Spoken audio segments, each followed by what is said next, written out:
Hello, everyone, and welcome back to another Polkadot live stream. Today, I'm super excited to have Limo, who is the Chief NICE Officer at Novasama Technologies, and also a council member at Hydration. And we have Ben, aka Lowell McShiz, who is the ecosystem lead at Hydration. And yeah, I mean, we've been seeing hydration all over the place. It's, a lot of people are talking about it on Twitter, HDX, the increase in users at hydration. So it just thought it'd be a good time to get some of the folks from the ecosystem into a live stream, answer any questions that people have. Hello, everyone. Yeah. And we'll just talk about all things hydration and some of the new features that are coming up or some of the new projects such as Holler, the native stablecoin.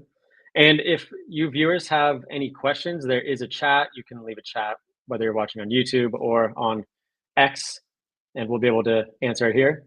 But to just kick things off, why don't we go to Ben and just tell us, I think everyone Polkadot Eco knows what hydration is, but maybe you can just kind of like level set for people. And if you want to share your screen and just walk us through the platform, go ahead. But tell us about hydration, Ben. Absolutely. So hello everyone, I'm Ben, Ecosystem Lead at Hydration. So just to give you a real quick tour on Hydration, it is an all-in-one DeFi stack built on top of Polkadot, which unites the holy trinity soon of swaps, borrowing and lending, and stablecoin. So we have two of those pieces live now, and the third piece, stablecoin, should be going live fairly soon. So as you can see here, this is your standard swap page where you can swap between any two assets. We have multiple ways of swapping. So rather than just a single straight swap one asset for another, you can do it, schedule it over time, breaking down. If you've got massive size, you can break that down into smaller pieces. You can also create OTC orders if you just have a specific price of something in mind that you would like to swap at, then you can just set that and forget that in the background. We obviously, one of the main things you can do on any DEX is provide liquidity. So you guys probably already heard of the Polkadot Hydration campaign that's ongoing, which is Polkadot Treasury funded incentives for various ecosystem assets, primarily DOT and native stablecoins. So we've seen huge rise in native USDT and USDC in the last 9 months or so off the back of that. And more recently, in sort of November time, we launched our borrowing and lending. So this is where you can provide assets as collateral, and then you can borrow assets off the back of that. You get paid by people who are borrowing your assets, and you pay interest to people whose assets you are borrowing. And there are all sorts of strategies that you can build off the back of that. Bunch of other bits and bobs, but those are probably the nuts and bolts of the product. Okay, cool. And you guys had a feature that was released quite recently where you can actually you can deposit stables from centralized exchanges in like just a couple of clicks. Can you just show that? Because I think that's pretty interesting to some people. Absolutely, yeah. So this is our this is one of our UX improvements. So historically, there was a lot of FUD around it being difficult to get into the ecosystem. So we decided we would try and make it simple and hold the hands of users. So you press the deposit button once you've connected your wallet, etc. And then you can choose whether you want to deposit that from a centralized exchange, from another chain, so another parachain, from Polkadot Relay chain, or Ethereum, whatever. If you choose another chain, you'll be taken to our historic cross-chain window where you can choose which network you're sending what assets from. If you choose centralized exchange, then we've gone through what are the sort of viable options, and this is for getting DOT, native stable coins, etc., from these specific exchanges direct to your account on Hydration. So historically, you would have had to sort of you do your deposit to Asset Hub, and then you're like, well, what is Asset Hub? I don't know what that is. I just have Polkadot stable coins. How do I get them to Hydration? Yeah, that obviously simplified it significantly. So users can just then go like that, and then they have to follow each of these steps. The UI will hold their hand throughout that. It will listen out for them to land on Asset Hub and then get the user to sign a transaction to move it on. So it's just making sure anybody doesn't know what they're doing it just Right. sort of guides you through it. And that's a huge, huge feature. I mean, that could be one of the reasons why we've seen such an increase in accounts and so on recently, is because of that feature like that. It makes it very easy for people who are maybe new to DeFi or new to Polkadot. Lima, you also mentioned that you are part of the Nova team, Nova Wallet, which is a mobile wallet in the Polkadot eco. Can you also do something like this in Nova Wallet? Any sort of one-click swaps or anything? Yes, so we've been working pretty close with the hydration team at the end of last year to implement something that we call one-click cross-chain swaps. So this was like quite a big milestone in Polkadot. Polkadot, as we probably all know, has quite a lot of good interoperability things that you can do. And this was one of the kind of first major showcases of what's possible. So basically the user can just select any asset on like any chain. So this could be like DOT on the main Polkadot relay chain. And then using Nova's swap function, you can select any other asset on any other chain. And basically Nova in one transaction does all the cross-chain transfers for you, and it does the swap, mainly routed through hydration. And it just makes it so that in one transaction, the swap just happens all for you. There's no need to worry about, oh, I need to cross-chain this to here before I swap it. It just all gets carried out in one press, basically, all through Polkadot's XCM trustless bridging. Amazing. Yeah, it's super easy. I mean, I use Nova Wallet personally, and it's so easy to do everything from delegating to staking to voting to everything. Ben mentioned stablecoins, and I kind of want to take the conversation in that direction. So I think first, maybe I can just kind of paint the picture of the state of stablecoins at Polkadot. So we've seen, month after month, all-time high TVL and USDC and USDT on Polkadot. The fees to send stablecoins are incredibly low on Polkadot compared to some other networks. Maybe Limo, you can just kind of paint the picture of how the competitors look. Yes, so on Polkadot, one of the main things is the fees do not get exponentially more expensive if the network gets used a lot in certain conditions. The fees for like sending stablecoins are something like 0.5 cent or just lower than 1 cent. On other networks like Ethereum, you can sometimes see a transfer can be upwards of $10, even if you just send in 5 USDT. So Polkadot's pretty competitive in that nature. You could say comparable to layer 2s, but then in certain market conditions, layer 2s get really expensive as well, as you might see on crypto Twitter.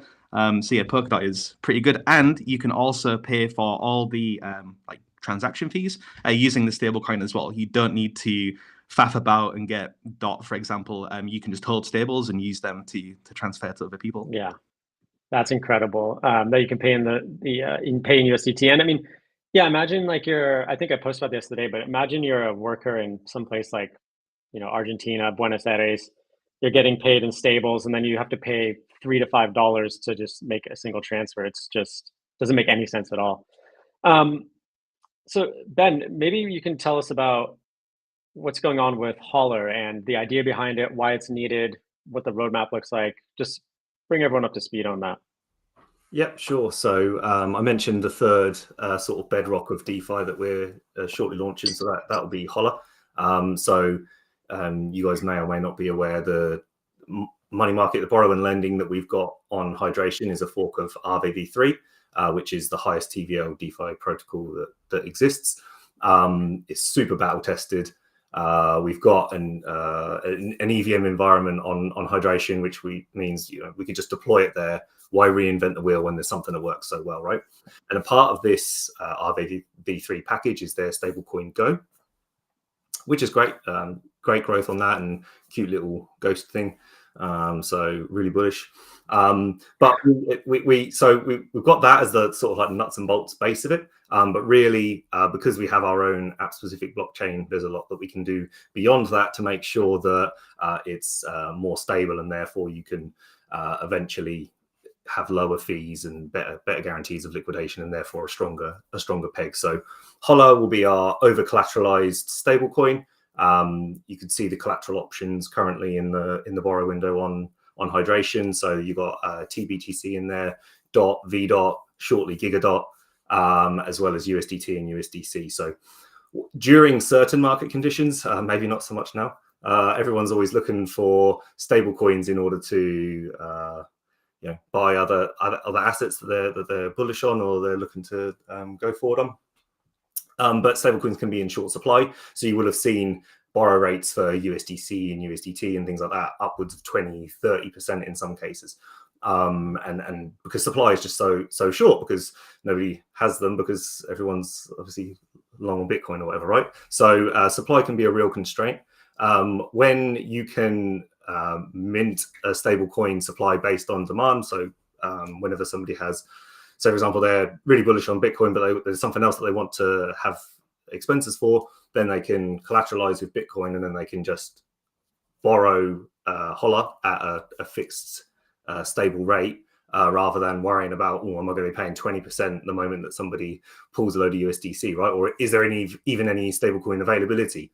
So you can be, if you can control that supply, not only can you be flexible with the availability of it, and obviously users can pay lower fees for it, but also as a protocol, you can capture. So like, rather than it being 26%, say for example, to borrow USDT, and then 23% of that goes to the person who's supplying it, the protocol will capture 5% or whatever it is that is just the interest. So users are paying less, the protocol's capturing it all, and because it's a fully vertically integrated DeFi stack where you're capturing all of these streams, you can make lower fees all round for users. Okay, so yeah, I was going to ask you, like, what are the benefits of using Holler over USDT, but you kind of nailed it there. So it's just better integrated. It allows the platform to capture fees. There's more of it, so the borrowing rates are generally lower. You mentioned in there for a second Giga Dot, and that is another thing that I think a lot of people have been seeing all over Twitter. What is Giga Dot? So Giga Dot, some users of Hydration already will be aware of stable pools, and people who are early in DeFi and familiar with it will be aware of curve pools and things like that, right? So there's always, you have these stable pools where liquidity is concentrated around a certain peg, and then they have this really ugly long CRV3 USDC USDT whatever long name, right? We've got two pool stables on Hydration, right? These are ugly names, but the product themselves are actually really cool. So Giga Dot itself is a branded stable pool share. So it is V Dot in a stable pool with A Dot. So V Dot is a liquid staked dot from Bifrost, and A Dot is what you receive when you lend Dot on Hydration. You get A Dot as a sort of like receipt to say, this is, that I am owed this much Dot from Borrow. So those two assets are in our new drifting peg stable pool. So essentially, stable pools, typically you have concentrated liquidity around 1, so 1 to 1, and when you don't have them balanced outside of a range, things get a bit leery, right? But with things like V Dot, which is a yield accruing token, they aren't 1 to 1 anymore, right? So at the moment it's 1.48 Dot in every V Dot. So the drifting peg basically receives Oracle updates directly from Bifrost as to what the actual ratio between those two is, and it concentrates liquidity around that point. So it will allow, by users supplying these, it meets a lot of liquidity needs in one package. So it means that anyone LPing it, they're providing Dot into the money market, and they are providing deep liquidity for V Dot in a concentrated liquidity pool. So it means we can have really, really low slippage swaps for V Dot, which is essential to be able to increase the amount of V Dot we allow in the money market or in the borrow feature. Okay, and you can obviously lend that token Giga Dot in the money market as well, and we can provide incentives on that as well. So you can borrow against it, you can loop it, you can do whatever, all in one token, so nice and easy for the user. Got it. So there's a lot to unpack there. I guess generally the best way to just learn about these things is to try it out when it comes. So not financial advice, of course, any of this conversation, but when is this plan to roll out, both Giga Dot and Holler? So Giga Dot will be first. We've achieved the first deployment of Giga Dot on one of our internal test nets.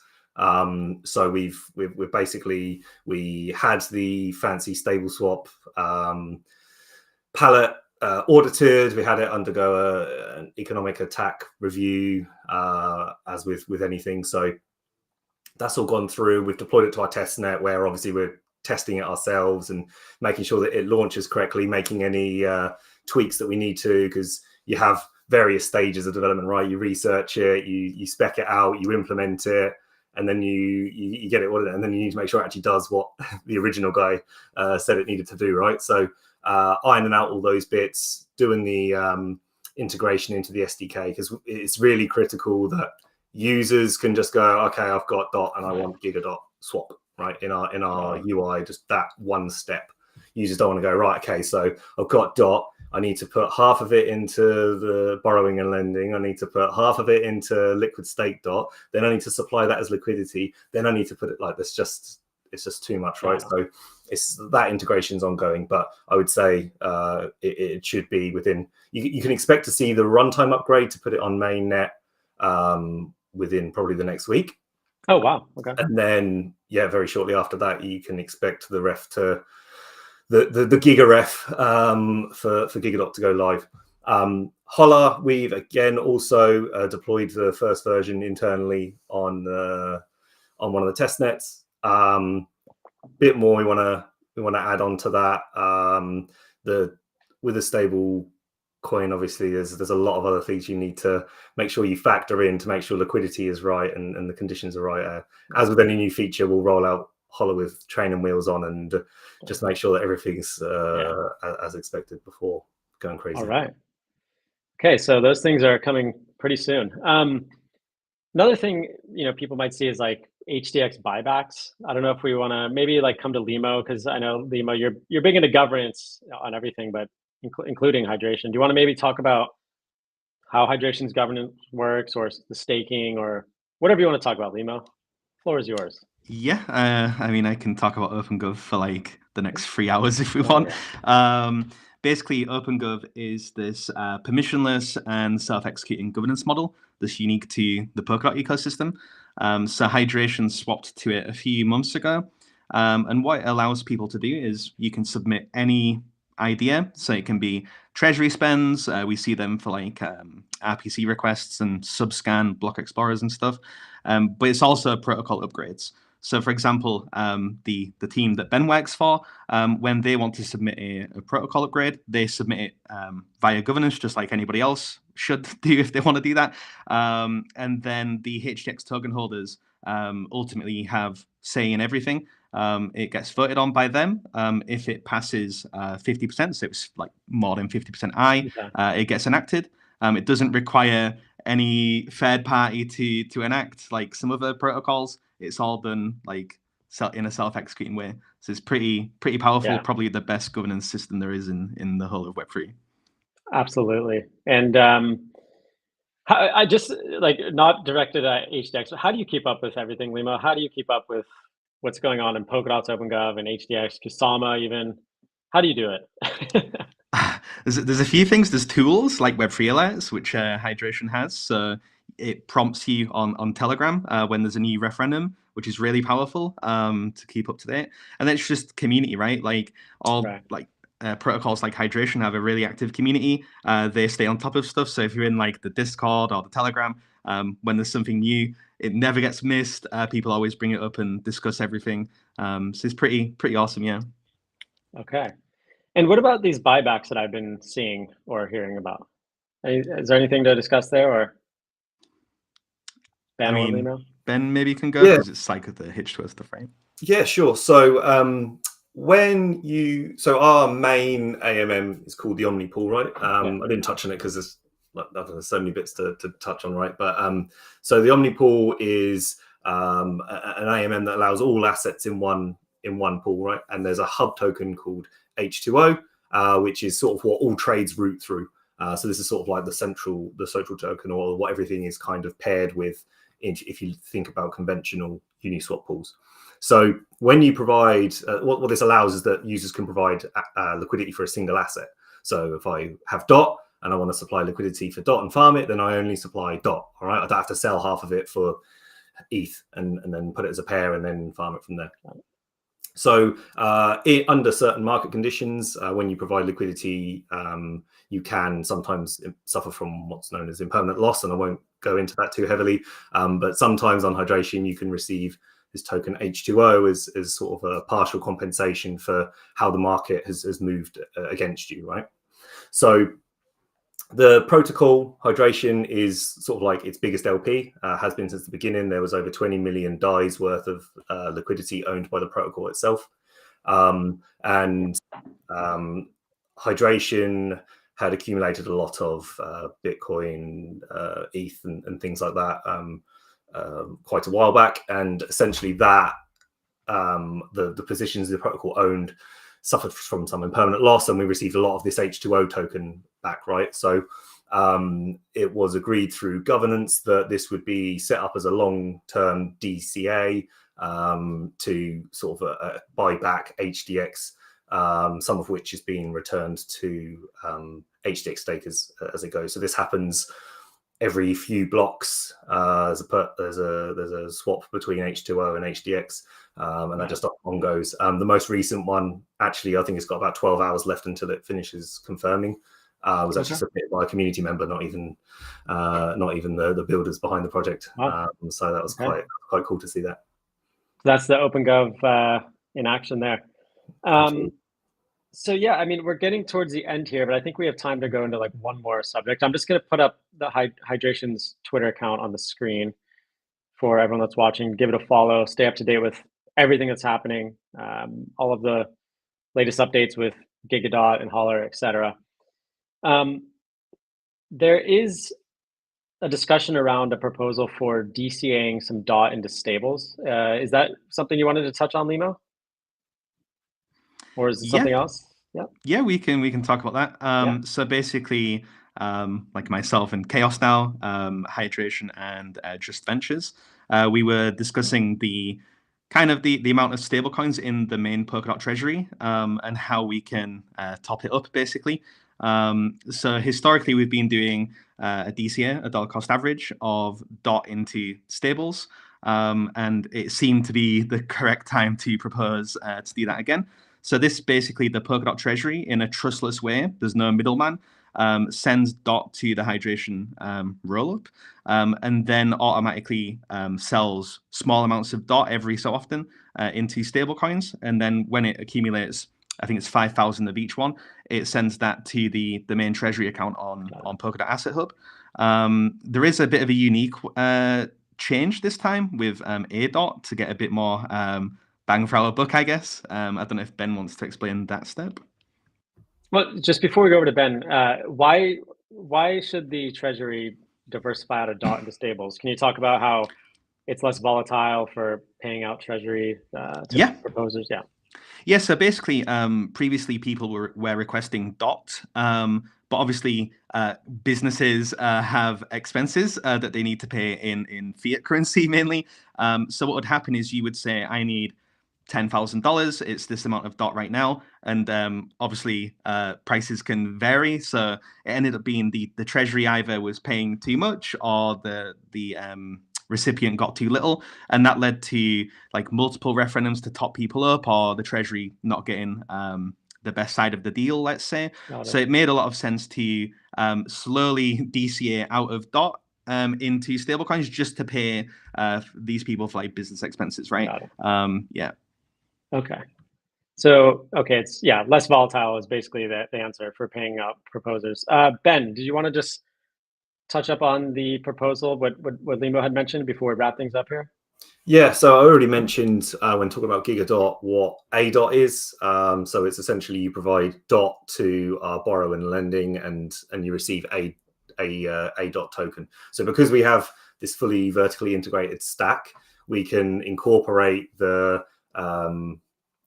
borrowing and lending as an additional AMM. So users can swap between any assets, which includes these A tokens, so their borrowing and lending positions, just through the same UI. So essentially what the extrinsic will do is it will supply all of that DOT to the hydration borrowing and lending, and then it will DCA out from that position. So it means it does a few things. It means that DCA will earn a little bit of fees from anyone borrowing DOT, and it significantly increases the amount of DOT that's available for borrowing, which helps with loop VDOT strategies, Giga Dot, and all sorts of things. So it once again shows how the Polkadot Treasury is supporting DeFi on Polkadot. Got it. All right, so we're coming up on time. We covered a lot today, actually. And if you're curious to go even deeper into what Hydration's doing, like I said, don't forget to follow them on Twitter. I'm going to put up their account here. But you guys are also doing you're doing a Twitter Space in like 30 minutes or something. In an hour, yeah. In an hour, okay. Yeah. So in 1 hour, approximately 1 hour at what would that be then? That would be 3:30 UTC, I think. Yeah, there will be a Twitter Space with the Hydration guys. Some of the other team members will be there. You'll have a chance to ask questions directly to the team. So I encourage everyone to go check that out. And don't forget to follow Nova Wallet on Twitter. If you want it, Limo, give us Nova Wallet's handle. It's a Nova Wallet app, right? Nova Wallet app. Yeah, that's it. Nova Wallet app. Okay. All right. Well, thanks guys so much for joining. We covered a lot, and follow Hydration, join their Twitter live stream, X Space, and we'll talk soon. Thanks, guys.